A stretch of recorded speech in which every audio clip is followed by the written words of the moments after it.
"Get out of here, you're not my son," Father shouted, pointing at the door, his eyes bloodshot, as if I were a stranger trespassing in this house. I stood there, my heart pounding, my offer to help, the last bridge to mend things, mercilessly crushed by him. Mother sat in her chair, hands covering her face, sobbing uncontrollably but saying nothing. Luke, my younger brother, turned away, his gaze as cold as ice. I wanted to scream, to ask them why, after everything I'd done, they still saw me as a failure. But I stayed silent, walked to the door, and the heavy thud of the wooden door slamming behind me felt like the final punctuation mark on a family bond that had long been fractured. I am Adrian Carter, 37 years old. 5 years ago, I poured my heart and all my savings into building a restaurant called Adrian's Bistro. A dream I'd nurtured since my college days, fantasizing about a place where people would gather, laugh, and savor unique dishes crafted by my own hands. But at the time, my family saw that dream as a fanciful whim, like a candle flickering in the wind, liable to go out at any moment. I grew up in a well-off family in a large suburban house where the walls were adorned with paintings and the bookshelves groaned under the weight of classic novels. My parents, Mr. and Mrs. Carter, were the epitome of stability.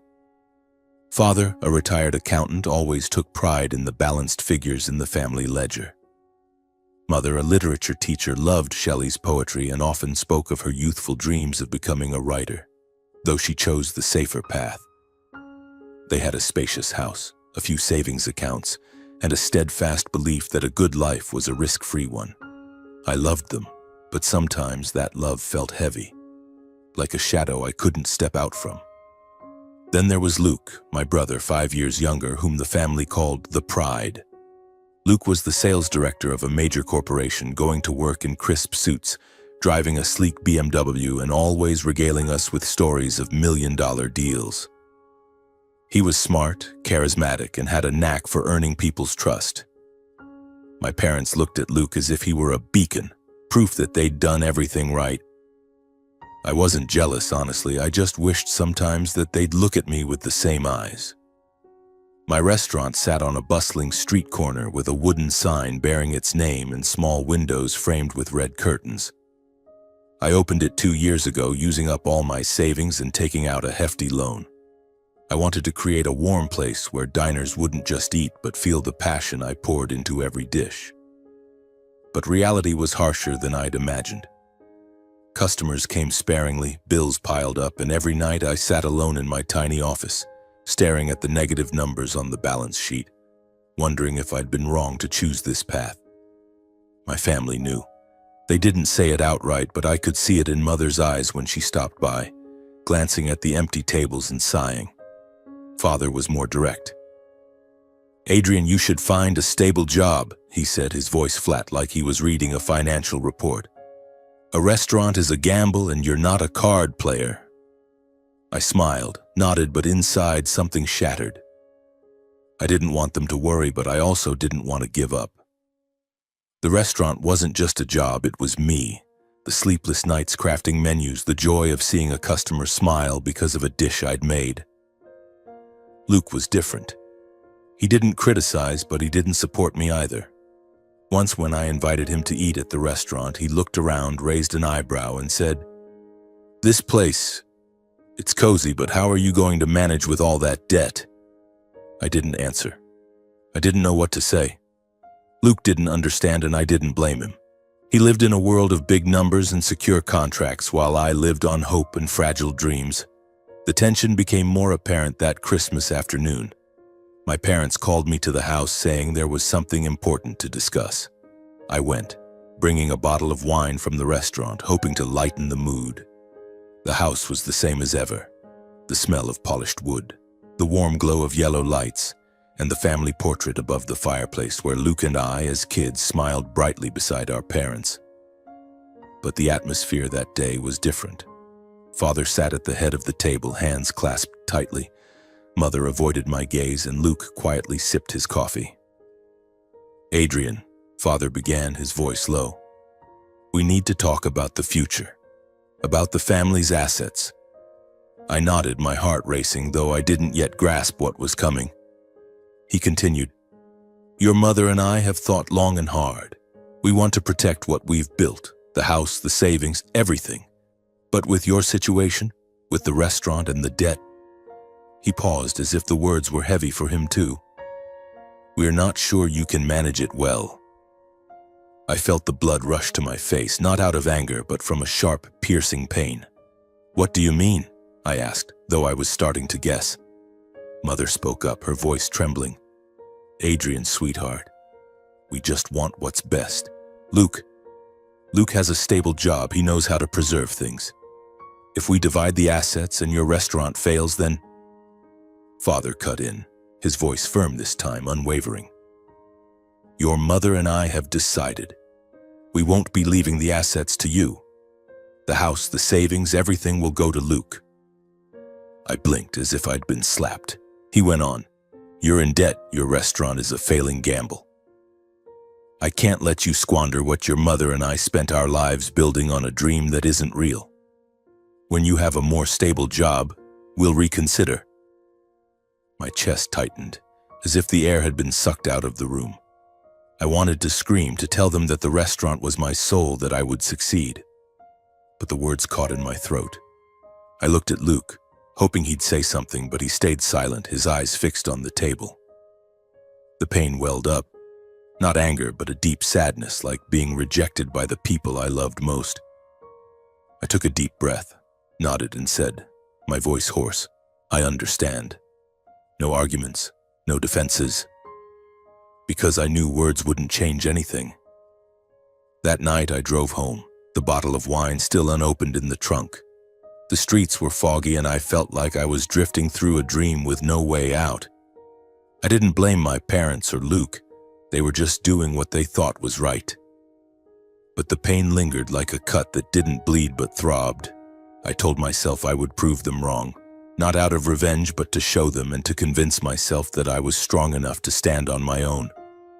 Outside, the air was bitterly cold, my breath forming clouds in the night. Their words, "We won't leave the assets to you. We don't believe you can do it," cut into my heart like daggers, but I didn't cry. I couldn't let myself be weak. I walked step by step toward the restaurant, the only place where I felt I belonged. In the darkness, the sign Adrian's Bistro glowed faintly under the streetlight, but to me it was a flame I had to keep burning. Inside, I turned on the lights and sat at the old wooden table in the corner. The warm golden light illuminated the walls I'd painted myself, the chairs I'd chosen one by one. This restaurant wasn't just a job. It was the dream I'd bet everything on, my savings, my time, my self-respect. My parents might not believe in me. Luke might not understand me, but I believed in myself. Or at least, I had to try to believe. The days that followed were a blur of relentless work. I woke up at 4 in the morning, went to the market for fresh ingredients, cooked all day, and stayed up past midnight crunching numbers. But the pressure didn't just come from the work.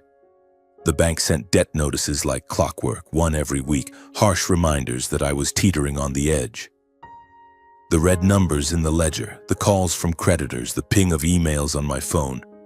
It was all a grim, unending symphony. On quiet evenings, when the restaurant had only a handful of customers, I stood behind the counter, staring at the empty tables, wondering if my parents were right, if I was chasing a meaningless dream. One winter night, with only a few $100s left in my account, a letter from the bank arrived, demanding $5,000 within 10 days, or they'd seize the restaurant. I sat in my tiny office, hands trembling, staring at the letter like it was a death sentence. I'd cut every expense, worked myself to exhaustion, but it still wasn't enough. In a moment of desperation, I picked up the phone and called my father. I didn't want to do it, but I had no choice. The phone rang and his voice came through as cold as ever. "Adrian, it's late. What's wrong?" "Dad," I said, my voice hoarse, "I'm in trouble. The bank, they're demanding $5,000. If I don't pay, they'll take the restaurant. I just need to borrow this amount. I'll pay you back, I swear." I paused, hoping for a shred of warmth, a flicker of trust. But he was silent, then replied, his voice hard as stone. "Adrian, I've told you before. Your restaurant is a mistake. Close it down. Get a stable job. I can't throw money at something that's about to collapse. My chest tightened like I was being suffocated. Dad, this is my dream, I whispered, but he cut me off. Dreams don't pay debts. Don't call about this again. He hung up. I sat there, phone in hand, tears welling up, not because of the debt, but because my father, the man I thought would always have my back, had turned away. That pain cut deeper than the debt notice, weighed heavier than the negative numbers in my books. But I wiped my tears, stood up, and told myself, if Dad doesn't believe in me, I'll save myself. The challenges piled up, but I didn't give up. I couldn't. If I fell, I'd prove them right. I started changing how I worked. I learned to manage costs, cutting expensive dishes that few ordered, negotiating with suppliers for better prices. I taught myself marketing, posting on social media, taking photos of dishes under warm lighting, writing short stories about the origins of each recipe, like the pumpkin soup inspired by my first autumn in college. Slowly, customers started coming. An elderly couple praised the braised beef. A small family snapped photos of the dessert I'd made. Those moments, however small, were the fuel that kept me going. But I didn't do it alone. Marcus, my best friend from high school, was the one who pulled me through the darkest days. Marcus wasn't a businessman, didn't know a thing about restaurants, but he had a big heart and a practical mind.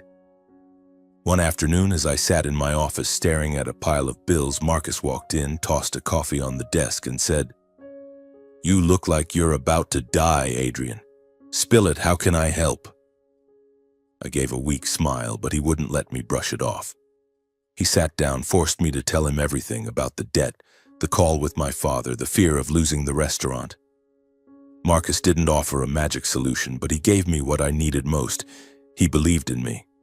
He spent the whole weekend helping me build a business plan, analyzing costs, brainstorming ways to attract new customers.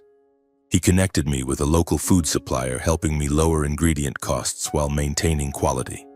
He even stood on the street handing out flyers, wearing the apron I gave him, grinning ear to ear despite the drizzling rain. "If you fail, I fail," he said. And I knew he meant it. Marcus's support was a light in the tunnel. I scrambled to pay the $5,000 debt, borrowing a small amount from another friend and working extra night shifts to make up the rest. I started seeing results. A social media post about my special spaghetti dish went viral, drawing crowds to the restaurant over the weekend. A local food critic stopped by, writing a glowing review of my grilled salmon, calling it a story told through flavor. Customers increased, revenue grew, and for the first time in 2 years, I paid off the major debts. I stood in the kitchen watching my small team, 2 chefs, 3 waitstaff, work in sync, and felt a pride I'd never known. 2 years later, on a summer evening, I stood outside the restaurant watching a line of people waiting for a table. Adrian's Bistro was no longer a fragile dream. It was alive, real, and proof that I wasn't a failure. I paid off the debts, and more than that, I started dreaming bigger. I wanted to open a second restaurant, not just to prove something to my family, but to show myself I could go further. I called Marcus, sharing the idea. He laughed loudly over the phone. "You're crazy, but I love it. Go for it, Adrian, I'm right here." I hung up, looked up at the star-filled sky, and thought of my parents, of Luke, of that call with my father. They still hadn't called, hadn't visited. The pain was still there, but it no longer weighed me down. I'd found strength within myself, and though the road ahead was long, I knew I wasn't walking it alone. That night, I wrote a plan for the second restaurant on a piece of old paper, each line a promise to myself. I didn't know what the future held, but I knew one thing: I wouldn't stop. Not for them, but for me. In the spring of the 3rd year, I stood before my new restaurant, Adrian's Haven, a name I chose to evoke a sense of peace, like a sanctuary amidst the storms of life. The wooden sign was hand-carved, the neon lights casting a soft glow on the word Haven, warm and inviting. Inside, tables were draped with white linen. Small vases of flowers adorned each one, and the scent of freshly baked bread wafted from the kitchen. This was the milestone I'd dreamed of during long nights of calculations and exhausting days at the stove. The second restaurant wasn't just a step forward, it was a declaration. I had done it, despite everything. Preparing for the opening was a race against time. I worked tirelessly from curating the menu, the seared cod with passion fruit sauce as the highlight, to training the new team. Marcus, as always, was by my side, helping check the guest list, ensuring everything was perfect. "You're building an empire, Adrian," he said, clapping my shoulder, his eyes sparkling with pride. I smiled, but inside there was an emptiness. I wanted to share this moment with my family. I wanted my parents to see what I'd built, wanted Luke to understand that my dream wasn't a delusion. Summoning all my courage, I called to invite them.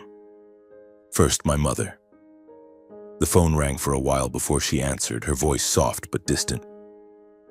"Mom, I'm opening the new restaurant on Saturday," I said, trying to keep my tone steady.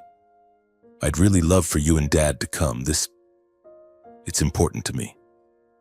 She was silent for a moment, then replied, "I'll see, Adrian. But your father and I have been very busy lately." My heart sank, but I nodded, though she couldn't see. Then I called Luke. He picked up right away, but his voice was rushed like he was in the middle of a meeting. "Opening? Sounds great, bro," he said. "But I'm booked this weekend. Good luck, okay?" He hung up before I could say anything more. I stood there, phone in hand, feeling like a child left behind at the playground. But I didn't let myself sink into sadness. I had work to do. The opening day arrived and the restaurant shone like a painting. Guests filled the space, from loyal patrons of Adrian's Bistro to new faces Marcus had invited. Laughter rang out, glasses clinked, and my team moved in harmony, delivering meticulously crafted dishes. A food journalist snapped photos asking me about the inspiration behind Haven. I answered, smiling, but my eyes kept drifting to the door, hoping for a familiar figure. They didn't come. Not my father, not my mother, not Luke. As the night wound down, I stood at the bar watching the restaurant empty out. Marcus approached, handing me a glass of wine. "You did it, Adrian. Look at this place. You're a star." I nodded, but my smile was forced. "They didn't come, Marcus," I said, my voice hoarse. He placed a hand on my shoulder, saying nothing. He understood. He always did. The disappointment sat like a heavy stone in my chest. I'd thought this success would change everything, that my parents would see I wasn't a failure, that Luke would look at me differently. But they didn't care. They had their own lives, their own beliefs, and I wasn't part of them. That night I returned to my small apartment, sat on the sofa and looked out the window. The city glowed brightly, but I felt lonelier than ever. The next morning I went back to the restaurant. I didn't let the pain hold me back. If my family wouldn't acknowledge me, I'd acknowledge myself. I dove into work, refining the menu, launching cooking workshops to attract new customers. Adrian's Haven quickly gained fame, featured in food magazines, becoming a favorite for those who loved refined cuisine. I used the profits to invest in a third restaurant, then a fourth. Each restaurant was a story, a piece of me, and I built them with all my heart. Marcus stayed by my side, helping manage the growing chain of restaurants. "You're not stopping, are you?" he asked one day as we sat in the new office, reviewing plans for the fifth restaurant. I smiled, this time genuinely. "No, Marcus, I'm not stopping." I wasn't doing this to prove anything to my family anymore. I was doing it because I wanted to, because I knew I could. But sometimes, in quiet moments, I thought of my parents, of Luke. I wondered how they were, if they'd heard about me in the news, if they felt even a flicker of pride. I wasn't angry at them, but I no longer waited for them. I'd learned to walk alone, and that path, though difficult, had led me to where I belonged. 3 years had passed since the opening of Adrian's Haven. I was no longer the man trembling before a debt notice or standing silently watching empty tables. Now I owned 5 restaurants, each one a piece of my soul. Adrian's Bistro remained the heart, but Haven and the 3 new additions, Ember, Lumen, and Harbor, had made me a name in the culinary world. The press called me the storyteller through food. Articles praised my braised beef and red wine. My cooking workshops were fully booked, and I had a knack for turning simple ingredients into unforgettable experiences. I provided jobs for dozens of people, from young chefs to waitstaff, and every day seeing the bustling crowds, I felt I was truly living. But success didn't erase the scars. I still remembered that Christmas night when my parents said they didn't believe in me, the distant look in Luke's eyes when I invited him to the opening. I no longer waited for their calls, no longer hoped they'd walk into my restaurant and say, "Adrian, you've done well." I had learned to live with that void, turning it into fuel. I invested in the community, offering free cooking classes for young chefs, donating food to charity kitchens. I was building a legacy, not to prove anything to them, but to prove it to myself. Then one day, everything changed. I was in the office at Lumen, reviewing plans for a sixth restaurant when my phone rang. It was my mother's number. I hesitated, my finger hovering over the screen. We hadn't spoken in 3 years, save for brief birthday texts. I took a deep breath and answered. "Adrian," her voice trembled, no longer the gentle tone I remembered. "Are you free?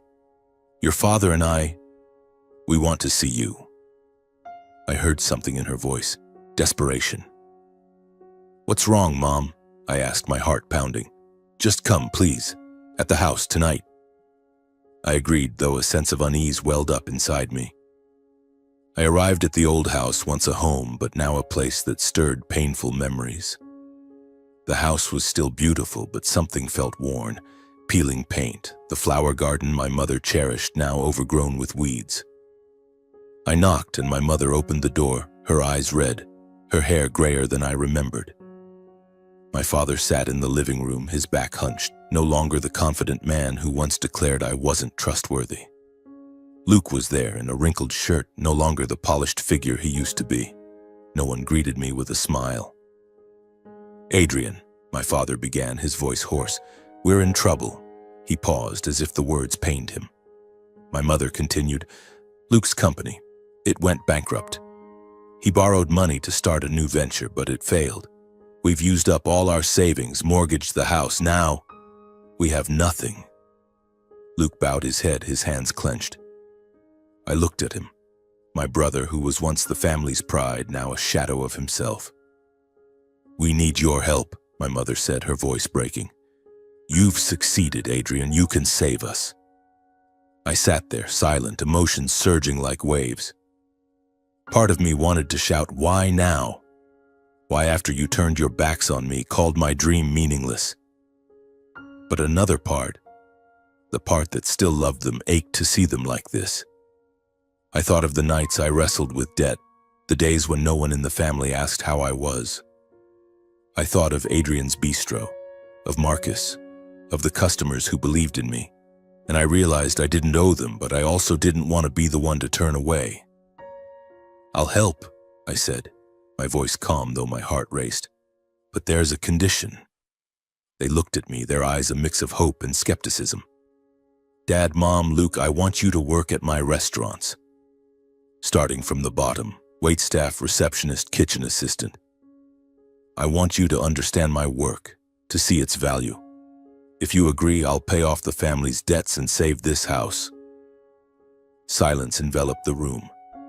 Then my father shot up, his face flushed. "Waitstaff? Who do you think I am, Adrian? I worked my whole life to build this family, and you dare humiliate me?" My mother grabbed his hand, but she too looked at me with anger in her eyes. "You're ungrateful," she said, her voice trembling. "We raised you, and now you want us to do menial jobs?"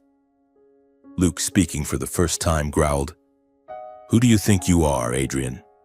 Just because you have a few restaurants, you think you're better than us?" I wasn't surprised, but their words still cut like knives. "I'm not trying to humiliate anyone," I said, keeping my voice steady. "I just want you to see what I've been through, what I've built. If you don't want to, I won't force you, but I won't give money if you don't change." My father pointed at the door. "Get out!" he shouted. "You're not my son." My mother cried, but didn't stop him. Luke turned away as if I didn't exist. I stood, walked to the door, and didn't look back. My father's words echoed in my mind, but I didn't let them drag me down. I drove back to Haven, stepped into the kitchen where the scent of herbs and the sizzle of pans welcomed me. I stood there in the space I'd created and felt an odd sense of peace. I had given them a chance, but they chose to refuse. That wasn't my fault. The next day I returned to work. I opened another restaurant, Beacon, and continued my community projects. I didn't think much about my family anymore. Not because I didn't love them, but because I had learned to love myself. I had overcome their rejections, the lonely nights, and now I knew I was strong enough to keep going no matter where the path led. The day my father pointed at the door and told me to get out, I thought it would be a wound that never healed. His words, "You're not my son," echoed in my mind like a mournful song, but they didn't destroy me.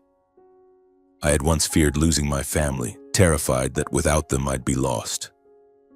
But as I walked out that door, I realized something. I didn't need them to define me. I was Adrian Carter, the man who built 5 restaurants from nothing, who turned dreams into reality, and I wasn't going to stop. That same night, I returned to Adrian's Haven, standing in the kitchen where the scent of herbs and the sizzle of pans greeted me like an old friend. I picked up a knife, chopped onions, and let the tears fall, not from pain, but because I needed to release the emotions. I wasn't angry at my parents or Luke. I was sad, but that sadness was no longer a burden. It was part of me, like the scar on my hand from the time I burned a salmon dish in the early days of the restaurant. That scar reminded me I had fought, and I had won. In the months that followed, I threw myself into work with a renewed energy. I opened my 6th restaurant, Beacon, a warm space with red brick walls and a menu that told the story of my journey.